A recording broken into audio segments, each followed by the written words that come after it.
Yes, welcome back to In the Red Corner podcast with me, Ross. I hope everyone's well this evening. Sorry I'm late. I finished work a lot later than what I thought I was going to finish this evening, unfortunately. But I appreciate you all coming back. Tonight, I'm absolutely honoured to have a guest in, Danny McIntosh, who made his BKFC debut at BKFC 60 that just happened as well. And what a night it was, unbelievable. What's Rick saying there? Time you call this, Ross. I know. Sorry, Rick. I do apologise. Joys have been self-employed, mate.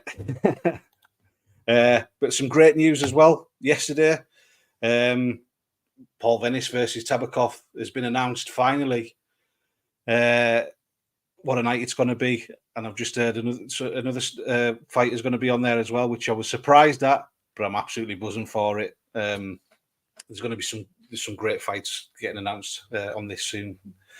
But anyways, tonight, like I say, we've got Danny McIntosh in the house. Let's just bring him in, shall we? Yes, Danny, how are you doing? Hello, how you doing? You all right? I'm good, my man. Thank you very much. We never really got to speak properly at the show or anything. I've seen you around the hotel and things like that, but we never really got the chance to properly talk. I don't like to bother fighters on fight day. Everyone's kind of... I don't mind, mate. You could have done if you want to. Everyone's different, aren't they? Some people are just trying to get into the zone and stuff like that. But sure. How was it for you, BKFC 60? Do you want me to tell you? Right. I know you didn't get the result that you wanted. No, do you know what? Right. I was just happy to be there, and that sounds a bit strange, but the loss made no difference to how I felt afterwards. Purely because before the fight, I literally was in rehab. I can call it rehab, but I was in Norwich, and I was going through some real hard times. I'd had like 12 deaths in 3 years. I went down a real hard, horrible, lowly, dastardly road, doing some horrible things, being around horrible people, being in the wrong place, and I just started pushing everyone away. And then I made a snap decision to go to Lee McAllister's gym in Aberdeen. I'd been to Ghana a few years before with him, but I knew he had a new camp up in Aberdeen, so I headed up there. And while I was there, I got in touch with Andrew Bakewell about BKFC, and I've been sort of pestering him for a fight anyway. And I just needed some sort of camp, some sort of aim, goal, dream, some sort of aspiration, just to get away and have something to focus on again. And that's what I did. And the result was Rob Boardman in a fight. So I headed up to Milton Keynes with my dad. He's never been to a show with me before. Headed up there, and had the fight. Didn't go to plan. I was sharp as hell in the change room. Although I was ill twice before the fight, and then I was a little bit ill in the change rooms. You know what I mean? I was a bit lightheaded and stuff. Taking nothing away from Rob, great fighter.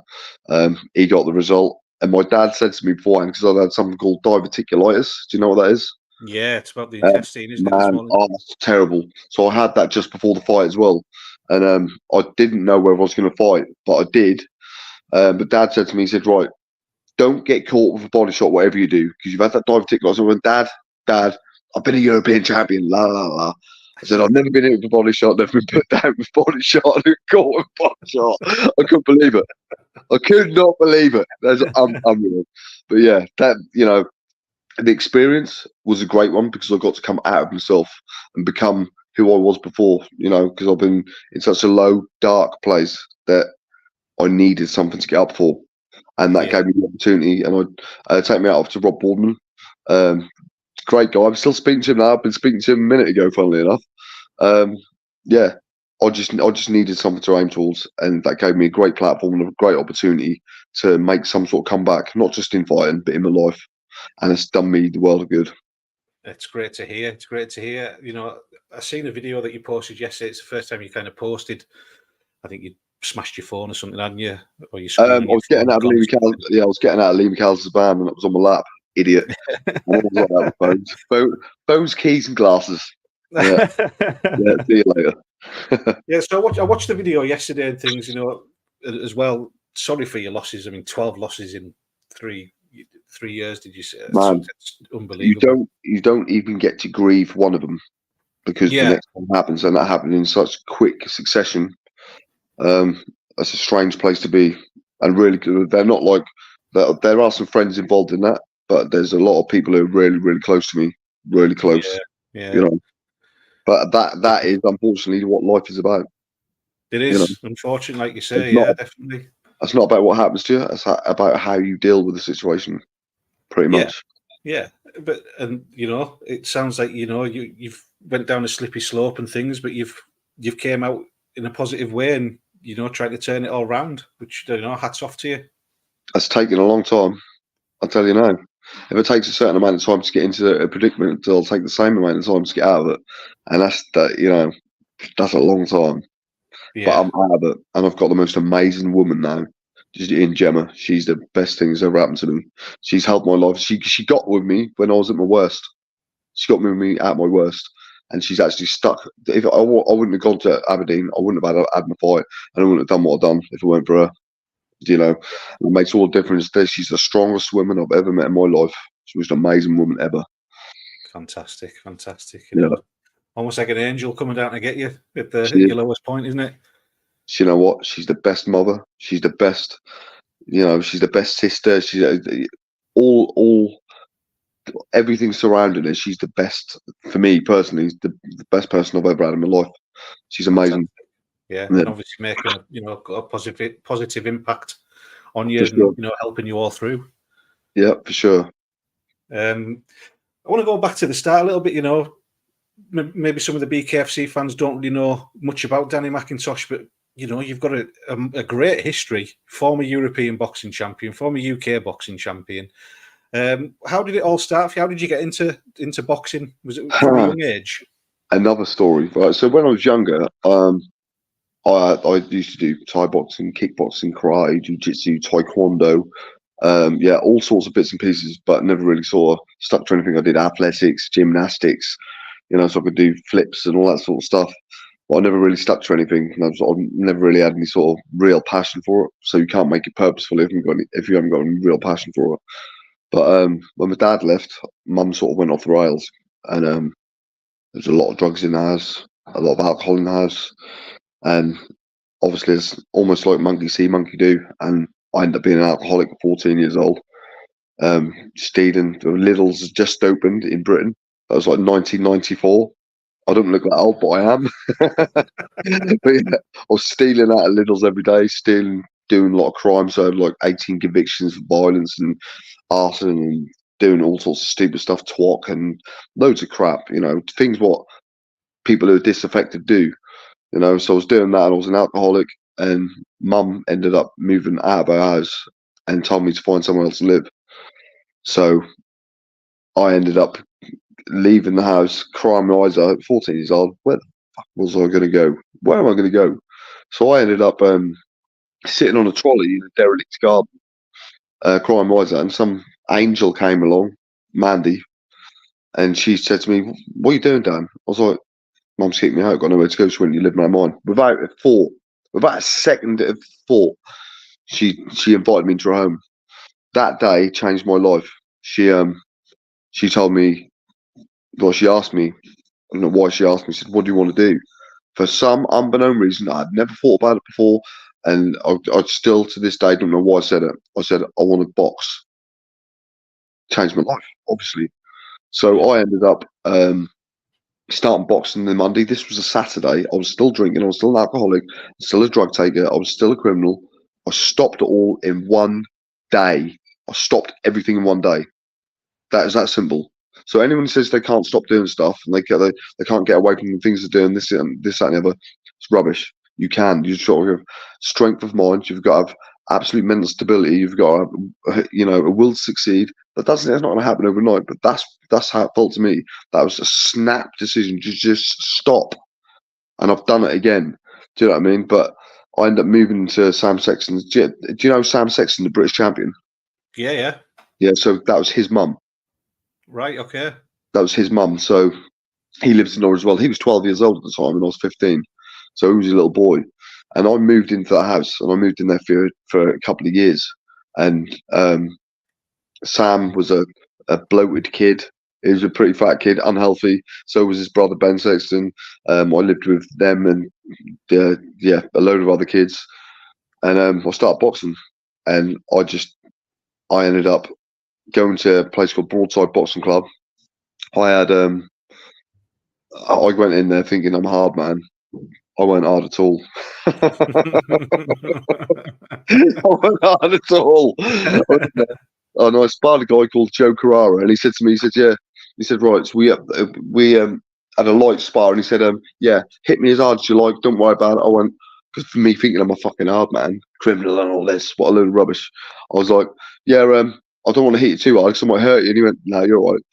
And I was like, really? So I started punching him, and he looked at me and was like, no, go a little bit harder than that. And I'm thinking, what the fuck? I felt like an idiot. But when I went away from there, my kidneys were actually hurting because I've been drinking so much. The kidneys were hurting. That happened a few times when I was going boxing and stuff. And I couldn't believe what state I'd got myself in. But I was a kid. Do you know what I mean? So I carried on for a while. Then I left there and ended up going to the lads club. And Sam Sexton's dad had the key to the gym. So I ended up borrowing the key off him, going to the gym, and I was training extra more than everybody else. Everybody's training on a Monday and a Wednesday, and I ended up training 11 times a week. And I trained once for the pros, and that was about when I started at 15. That was when I was about 17. So I was doing a hell of a lot more than everyone else, and I just had nothing else. I had nothing else. I had all the criminal background, all the drugs and alcohol and all that sort of stuff. But so after that, I had nothing else. What else I have? Nothing else to live for. Do you know what I mean? I really had no one in my life. My granddad and stuff, but that's it. And Mandy, Sam Sexton's mum, and that's pretty much it. So I went down the route of going to the gym every day. I was running every day, going to the gym every day. So I was training twice a day, every day, and then once on Saturday with Graham Everett. You know Graham Everett? He had the Walsh brothers and all that. No, I don't think I know him now. He had Herbie Hyde, world heavyweight champion, John Thax. Okay, no, I know Herbie Hyde, yeah. Yeah, so he trained him as well. He's trained an abundant amount of good boxers, good fighters from Norwich or whatever. And that's the gym I started at. So from there, I had a few amateur fights. I had 13 amateur fights, 6 losses, 7 wins. Doesn't seem like a good record, but I was chucked in the deep end straight away. But I weren't fussed. I just wanted to get in the ring. I just wanted to fight. I just wanted to prove my steel. And I then left boxing and went in the army. So I was in the army for a bit, and then I was sort of on and off for training. When I came out of the army, Graham Everett said to me, he said, "What, Danny? He's going to stop playing at it, and you start doing it properly, or what?" So I was like, "Or what?" He said, "Well, just leave the gym. Just don't bother." I was like, "Right, fucking hell, I've got to make a decision here." So I decided to go professional. And my dream, when I was 16 years old, when I'd already stopped drinking and stuff like that, but my dad bought me a Prince Nassim video. So I was watching that, and man, I was like, "Who the fuck is this guy?" Yeah, do you know what I mean? Everything he did was like, wow, unbelievable. So I started taking on that style, and looking at that, I tried to emulate everything he was doing in the gym, and how he trained, how he fought, and all that sort of stuff. And that don't wash in the amateurs. Hence why I only had 6 losses and 7 wins. But I believe I won all my fights, but I probably won. Funnily enough, when I turned over pro, John Ingle was my manager, and that was the gym that was like my mecca. Do you know what I mean? So I ended up going up to Sheffield for my medical and stuff like that. I walked through the doors, and that was like heaven. That was like a big light was on top of the gym. Walked in, met all the fighters and stuff. That was amazing. The most amazing experience of my life. I walked into that gym. That was like just unreal. That was like, I've made it. But I went with the Ingles at the time. I was still Graham Everett. So I had my first fight. They were all there and stuff like that. And I just, man, unbelievable. But then I had a fallout of Graham Everett. So I rang John Ingle up as my manager, and I said, "Well, John, I want to come up and train at the Engles Gym." He said, "For how long?" I said, "Forever." He said, "Right, okay." He said, "Where are you going to stay?" I said, "I've got nowhere to stay." He said, "Well, because they've got like 10 houses up there." Do you know what I mean? They put all the boxes up. a production line of fighters. But greatest gym I've ever been at, the greatest training I've ever. Yeah, it's about surrounding yourself around them people who are, you know, all sorts of champions, prospects, people who want to make comebacks, all that sort of stuff, all the top level sort of guys, people who want to just kick your ass every day, and you've got trying to battle. It's a battle of attrition in that gym, man. It's just unreal. You don't get that. You don't get that in any other gym. And I was in a gym full of champions. Do you know what I mean? It's ridiculous. It's yeah. Looking back on it now, I just cherish those days. They were something special for me. And I just remember the runs there's loads of hills there, so we used to run down Wood Bottom in the mornings, come back to the gym and do a circle. Or we used to run down Wood Bottom and used to go up Jenkin Hill. This hill is like a mile up. Massive, mate, I swear to you, people die on it. It's ridiculous. So I was running up there, and as I came back around, I remember seeing the video of Prince Nassim standing outside the gym with some of the other guys from the gym, and there's a view of him downhill to there's the motorway behind him, and there's a picture of him outside the gym, or a video of him outside the gym just playing with guys outside the front. And I remember coming up this Jenkins Hill, coming down this other road, going down Newman Road where the gym is, and seeing the view that I saw on the video, and I was like, that's when I knew I'd fucking made it. I was like, wow, I'm fucking here. I followed my dream. I'm following the path of success. I'm doing everything I should be doing, and I'm here. And that was like epiphany-esque. Do you know what I mean? It was like, fuck me, I'm doing it. I'm doing it. And I can still look back now, and you know, it's really strange. So you look on all the fighters, because there's a board with all the fighters on there and what they've won, this, that, and the other. And I'm on the European champions, and Prince Nassim's name is just above mine. You couldn't fucking write it. He was my fucking idol when I was a kid, and my name just below his on the European champions. Unbelievable. Yeah, so I did that. I obviously went up to Sheffield, and within a few months, or the first year, I won my first English title. I went to they chucked me in the deep end straight away though. When I first got up there, I got up there on the Monday. On the Wednesday, they said, "Do you want to fight on Friday?" And I was like, "I've got to prove my steel. I've got to prove my fucking steel, man." I was like, "Yeah." It was as an unbeaten kid. He's two. They said he's 2 unbeaten. I was like, right, it's 2 unbeaten. He was 5 unbeaten. They're not going to tell me that. So I went and fought him in Walsall, a guy called Matty Howe, and I fought him and banged him out on his home show. That was his home show. He was top of the bill. So that was one. And then I had a few other fighters who were sort of pretty good fighters, unbeaten and all this sort of stuff. And I was just started beating everyone. Started moving up the ranks, going up in the British rankings, top 10 and all this sort of stuff. And yeah, I've just had great opportunity, and that's about grabbing the opportunity with both hands and running with it, but being ready for it at the same time. If you're at the Engles Gym, you're going to be ready. You can have 2 weeks' notice, and you're on it. You can be fighting for a title. Do you know what I mean? And did you ever come across Buster Keaton? He's a good mate of mine. Is he? I know John as well. Buster's a proper good mate of mine. Yeah, he's fucking brilliant. Yeah, we used to get on really well. Really well. I still sort of chat with him online every now and again. Yeah, he's I've not spoken to him for a little while. I'll have to send him a message and let him know. Hard as fucking nails. Yeah, what a man. Funny as well. Did he ever tell you about the story where some kickboxer guy tried having a fight with him at the bus stop, didn't even know who he was? And then John's obviously bashed him up. The guy's gone, no, just leave now. John's like, just fuck off. He's a fucking hard bastard.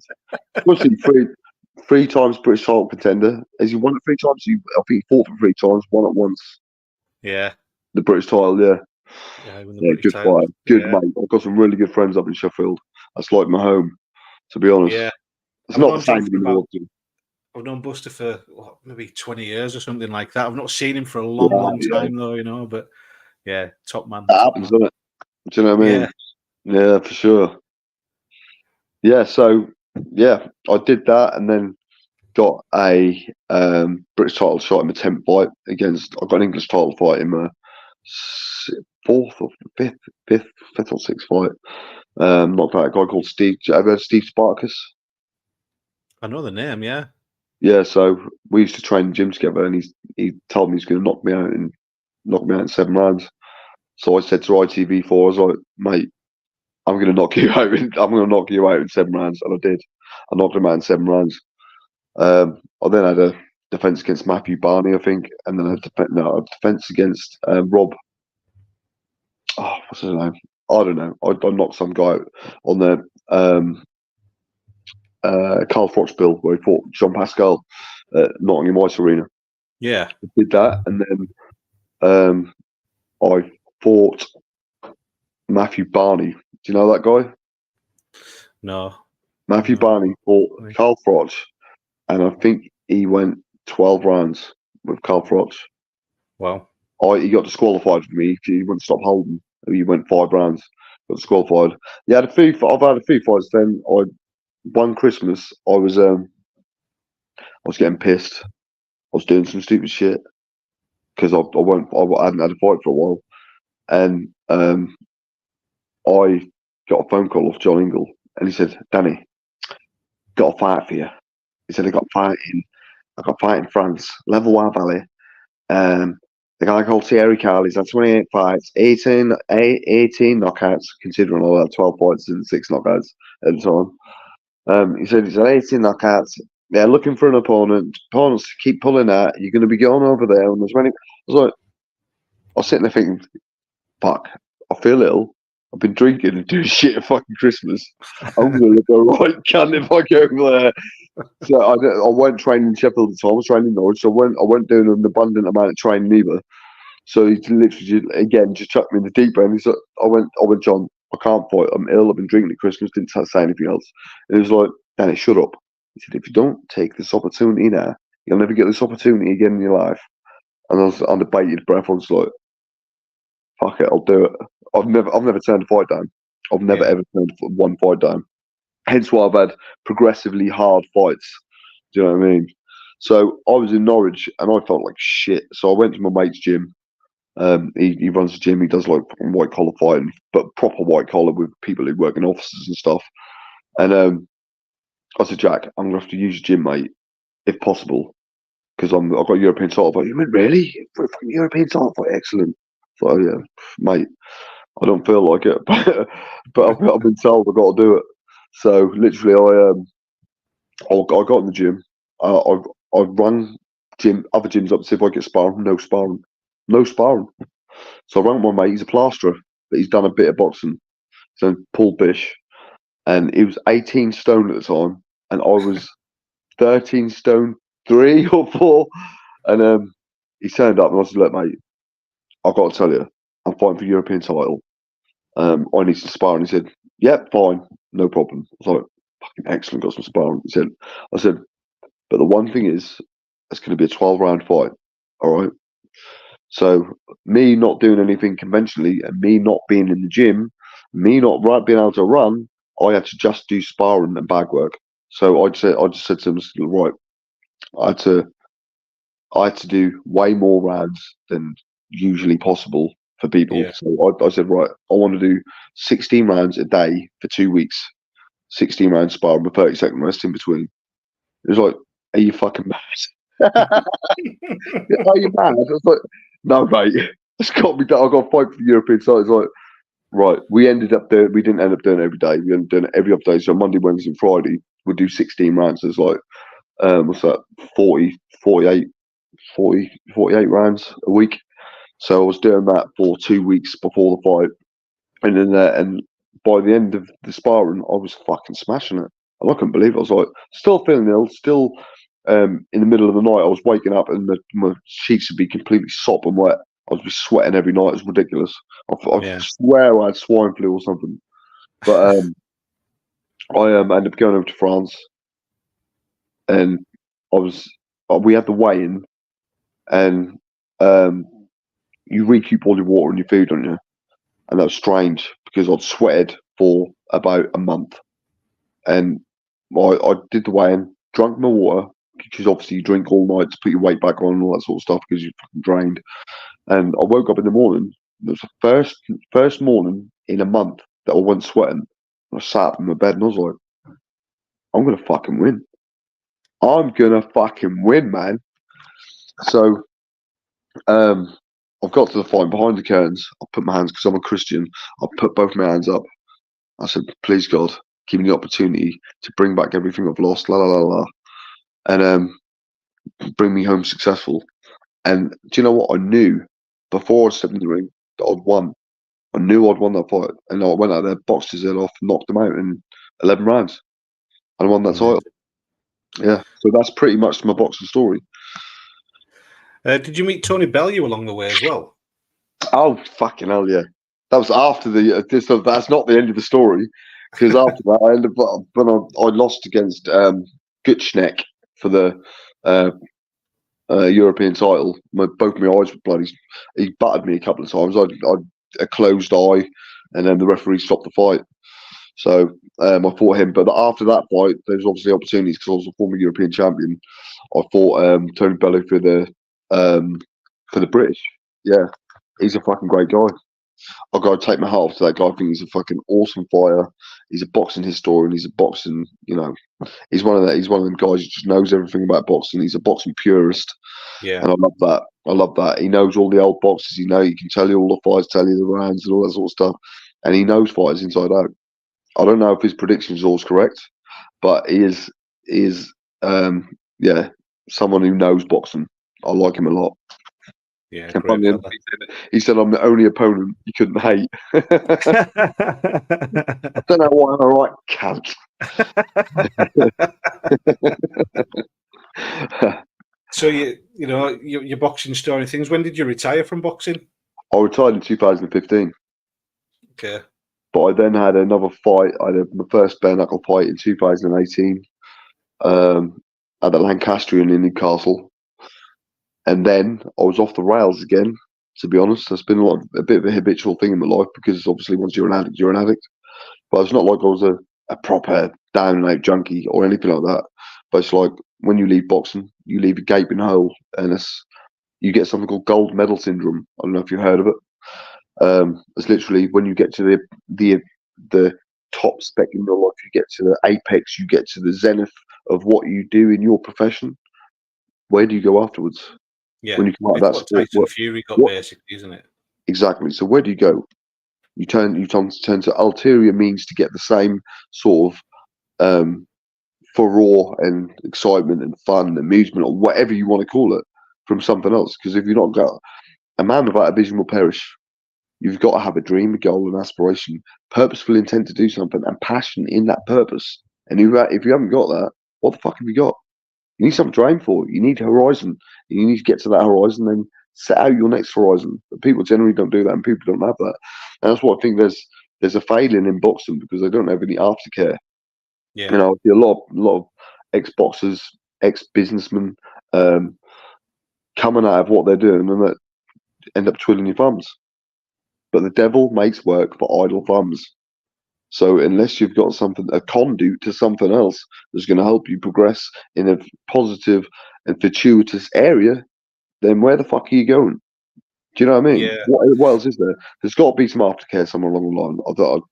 I don't know what to suggest, but for me personally, you've got to go into something that you've got a passion for and it's purposeful. And if you're helping other people, then you're on the right fucking path. Do you know what I mean?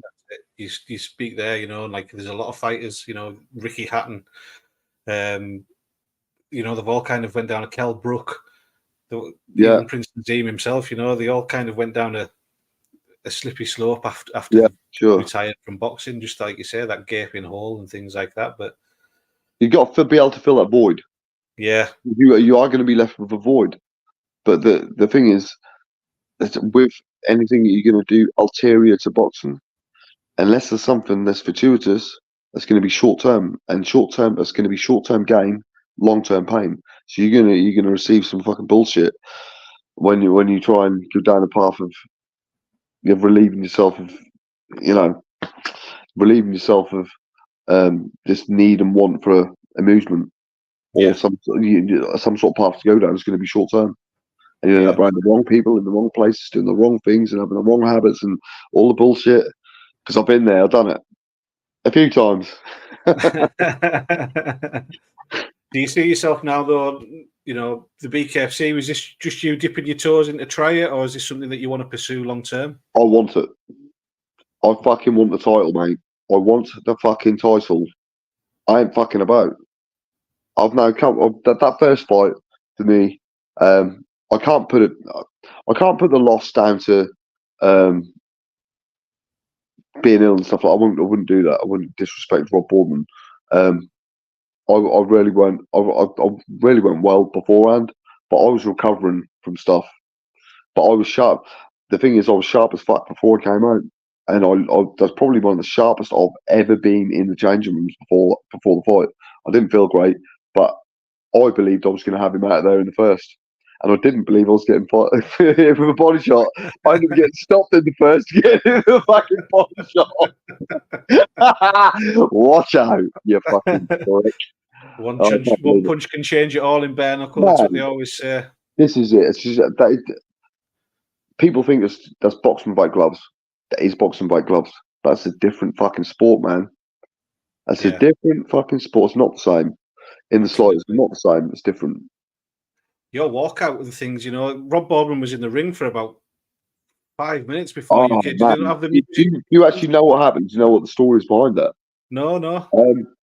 I was wearing Nike Air Jordans, and I bought them. I fought in trainers before. Do you know what? And running trainers are the best thing I've ever fought in. My movement is great. My style's impetuous. I just fight so naturally. It's so easy because you're not wearing boxing boots all the time. So I think that's like almost a foreign thing to do is wearing boxing gloves. And then unless you're in the gym training with boxing gloves constantly, consistently, repetitively, you're not going to have that same movement as something you're wearing all the time. Do you know what I mean? Yeah. It's like when I teach people to box, I don't necessarily get them into a boxing stance. I get them in. I take them to take one step like they're walking. I said, right, walk up there, walk back, walk up there, and walk back. Right. When you take that last step, that's your boxing stance. Turn your feet slightly, dip down, elbows tucked in, hands up, chin down, eyes front. That's your boxing stance. Do you know what I mean? So that's natural. It's the same as wearing me wearing a pair of running trainers. I'm wearing the running trainers all the time. So when I get, I've got good movement. But with these boots, the guy came in the room. He's like, Danny. He said, you can't wear them boots. I was like, you're fucking kidding me. I said, I ain't bought anything else. I thought I got some boxing boots, but I didn't have any boxing boots. So I don't know where they are. So I've had a move in the last few months, and I've not had any kit. I don't know where the fuck it is. So I've had to go and buy these Nike Jordans to fight in because there was I couldn't get to a shop with boxing boots and stuff. And they said, you can't wear them. We're going to have to put some boots on you. And they bought these boots. And they said, yeah, these are a size 12. I was like, right, okay. Start trying to put these boots on. I swear they're a size 8. So I tried putting these boots on for about 5 minutes. It weren't working. They said, right, put your boots back on. I was like, right, okay. Put the boots back on. Got in the ring. He's wearing the same fucking boots. Fucking cheeky bastard. he's literally wearing Nike Air Jordans pretty much. So yeah, I wasn't bothered about it, but yeah, that was the delay before the fight. You know, I really did relish getting in that ring. Just being in the whole environment of being in that whole fight environment with the big arena, the changing rooms. You know what? That was like a life comeback. Yeah, it's strange to say, but my life had gone into disrepute, and I felt like, where the fuck do I go from here? And it's now set me up because I've had a few businesses, like restaurant, food production company, corporate boxing company, a few gyms, and all that sort of stuff. I'm a bit of an entrepreneur, but they've all gone by the wayside because of how I've got. Yeah. Do you know what I mean? I went off the rails, and this is like that's brought me back to life. I'm the healthiest I've felt for a lot of years. I'm in the best relationship with the best girl I've ever met in my life, and I'm now about to start getting back on the beaten track and doing things properly again. And hopefully, with BKFC's help, I can become a world champion. Yeah, there's a question here from David Butler. Danny, do you see Rob Boardman going all the way to the top? I didn't know about his pedigree, but apparently he's got a really good boxing pedigree. Amateurs. I think he had. I don't know about his pros, but his amateurs, he was on the England squad and all that sort of stuff. He's won an ABA title and all that sort. I don't know if he won 2 or something like that. But yeah, his pedigree is really good. He's such a fucking nice guy as well. Such a nice guy, man. I think I see. I don't. I've seen a couple of his fights, and he could be helped in a few areas. But I mean, bare knuckles is a different game. I don't know. I don't really know the other opponents in the cruiserweight division, so I couldn't say. But I mean, if he stopped me with a body shot, more than likely. I just believe if you can see something in your mind, you can hold it. It's not up to other people to judge you on whether you can get someone or not.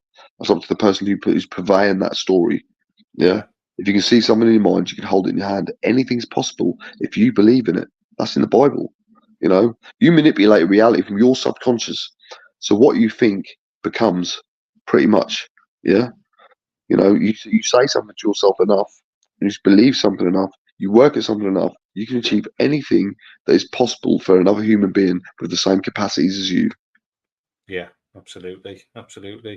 Well said. But in the fight, you looked like you came out. You know, you putting the jab out there. It looked like you were trying to follow up with your overhand right. Was that the game plan? Do you know what? Right, I was meant to let him come on to me, but I'm so used to going forwards and banging people.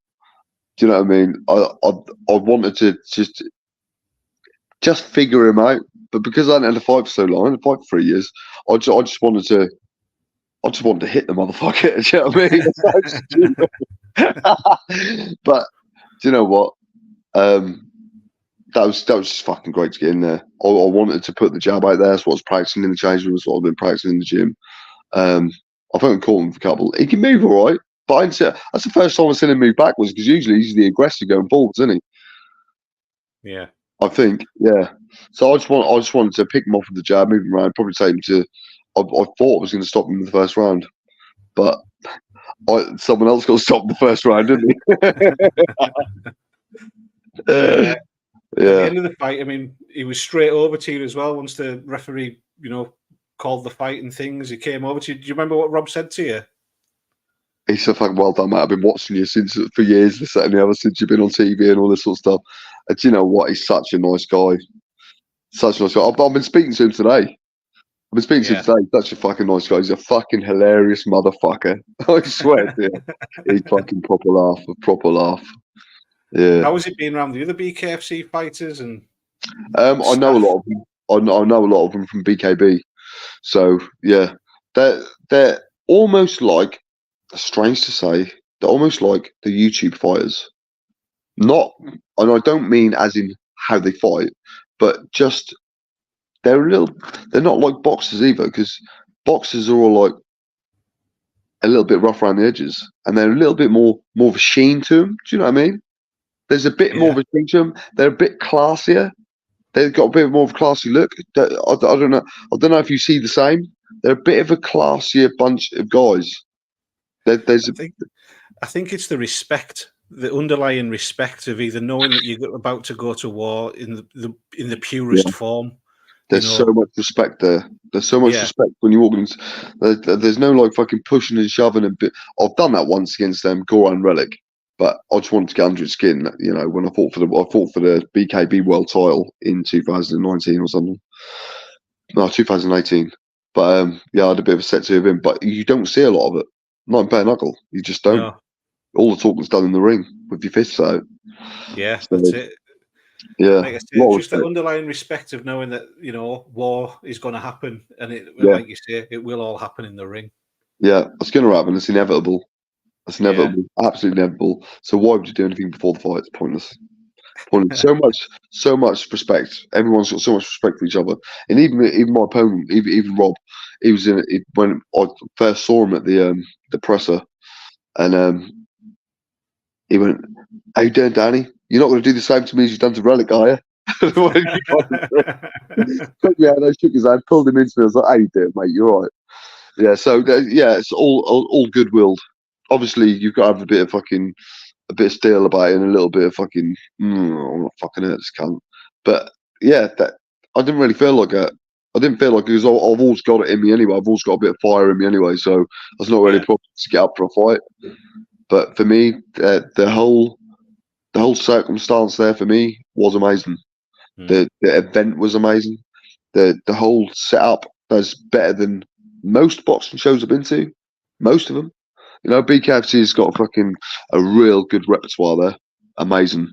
I really did enjoy being in that sort of environment because it's so professional. Yeah. How everything's worked. Andrew Bakewell does a fucking amazing job with what he's doing as well, bringing BKFC to Britain. It's fucking awesome. Really good what he does. Really amazing what he does.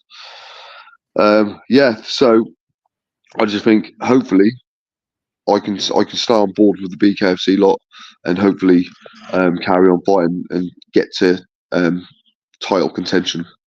Yeah. Is there anyone that you've kind of got your eye on next then at all, or Any of them? Yeah.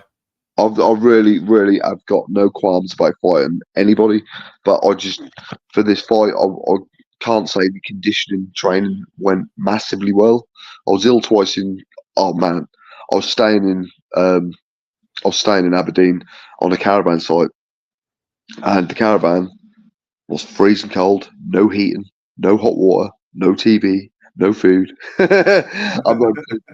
So I literally put my clothes in the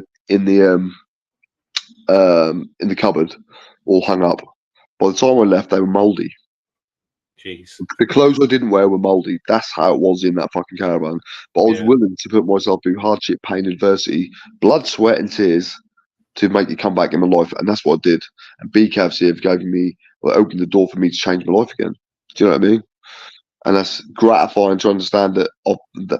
Looking back on where I was and being able to envisage a good future again, as opposed to not envisaging fuck all and being in places where I fucking really did not want to be. Do you know what I mean? My world's fucking changed. Big time. Big fucking time. That's amazing to hear, you know, and I hope you kind of keep on this path of Man, looking forward and having something to strive towards. I'll never look back. Never. Never, ever. Because the life was... Oh, man, you don't want to be there. That's the depths of despair. That's the darkest, most lowly, horrible... I can't say scary because I ain't scared of shit. But that is the most horrible place you could ever be. But being alone in your own fucking head, that's probably one of the scariest, worst places on earth. When you go through that sort of angst, anxiety, depression, and that depression for me, fuck me. I'm so glad that I've come out of it. Because I was going to be either, I know the saying is said through and through, but I could have been in prison or dead. That's that simple.